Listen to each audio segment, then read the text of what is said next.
Welcome back to True Crime Channel, where real stories, real masterminds, and real consequences come to life. Today's story is one of the darkest chapters in American law enforcement history. A story of a violent crime boss, a corrupt FBI agent, and a 30-year partnership that turned justice upside down. It's a story about a man who should have been behind bars, yet instead, he was leading Boston's most violent criminal empire, with the protection of the FBI itself. This is the shocking true story of James Whitey Bulger, one of America's most feared gangsters, and FBI agent John Connolly, the man who protected him for decades. A story of loyalty, corruption, blood, murder, and betrayal, at the very heart of the U.S. government. And back in South Boston, he was ready to rise. James Joseph Bulger was born September 3, 1929, in Boston's Southie neighborhood, a tough, working-class Irish area ruled by loyalty, pride, and violence. As a kid, Whitey wasn't like the others. He wasn't just rebellious. He wasn't just tough. He was feared. He ran with gangs, stole cars, fought anyone who crossed him, and built a reputation for extreme violence. The neighborhood gave him a nickname early on, Whitey, because of his platinum blonde hair. He hated the name, but it stuck. In his teens, he escalated to robberies, then armed robberies, then bank robberies across multiple states. By age 20, he was already in federal prison. Inside, doctors volunteered him for the MK Ultra LSD experiments, a government project testing psychedelic drugs on inmates. The FBI, Winter Hill controlled, loan sharking, extortion, gambling, labor unions, hijackings, and political corruption. But Bulger wasn't content being just another soldier. He wanted control. He began eliminating rivals quietly. He made alliances with corrupt politicians. He demanded loyalty, not through respect, but through fear. He was ambitious, violent, and clever. But he had one major problem. The Italian Mafia, the Patriarca crime family, controlled most of New England's organized crime. Whitey couldn't overpower them, not alone. Whitey had gained the one thing every criminal dreams of, a badge in his pocket. His handler? A charismatic young FBI agent named John Connolly. Connolly grew up in the same neighborhood as Bulger. He idolized him.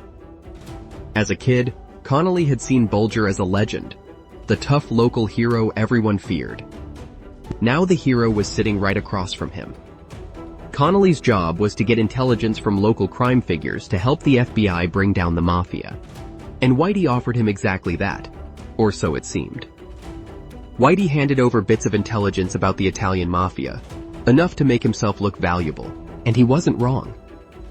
Whitey fed the FBI crumbs, useless information, old rumors, or things the police already knew. But the FBI believed he was helping them break the mafia's stranglehold on Boston. And Connolly? Connolly became a star inside the bureau. He was praised for recruiting Whitey. He got promotions, awards, fame. Meanwhile, Whitey used the FBI's protection like a shield. He eliminated competitors. He infiltrated unions. The FBI agent and the crime boss? Partners. Protected. Untouchable. Deadly. Victims included rival gang members, informants, innocent associates, business owners, drug dealers who didn't pay, and even women who knew too much. Whitey strangled some victims with his bare hands, shot others in the back of the head, buried bodies in shallow graves, and sometimes dismembered them. Informants disappeared. Drug dealers vanished. Bodies kept turning up. But every time investigators got close to the truth, every time a tip came in, every time a detective requested an arrest warrant, Connolly shut it down.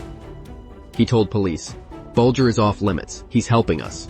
Throughout the 1980s, Whitey Bulger became the most powerful criminal in Boston. He controlled drug trafficking, loan sharking, extortion, bookmaking, labor racketeering.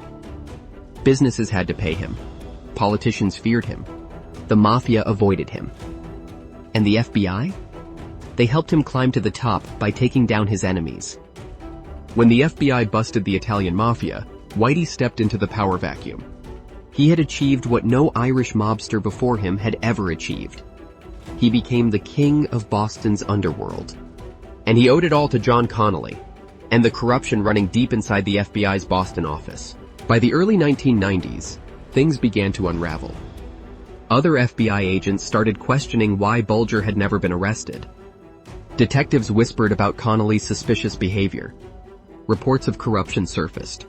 Court records didn't add up, and federal prosecutors began circling. Whitey sensed danger. He knew the house of cards was shaking.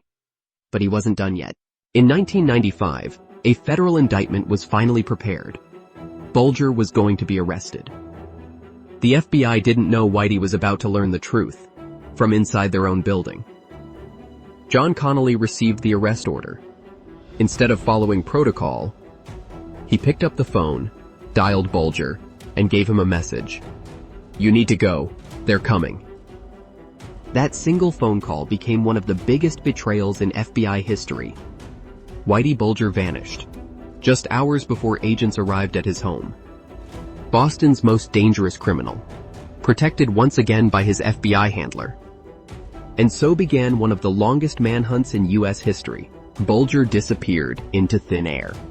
For 16 years, he traveled through New York, Chicago, London, Mexico, Los Angeles.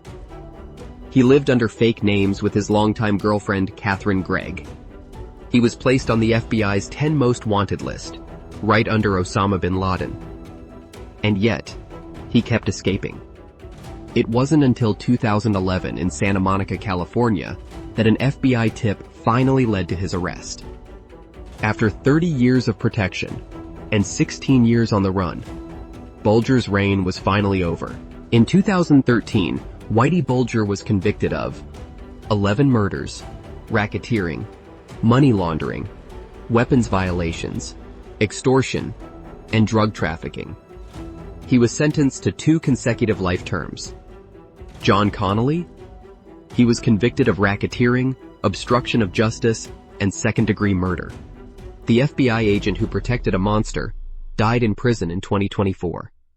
And the question that still haunts America: how many other FBI informants are actually running the criminal organizations they're supposed to help catch? If you found this story revealing, please like, share, and subscribe. Because the scariest stories are the ones that actually happened.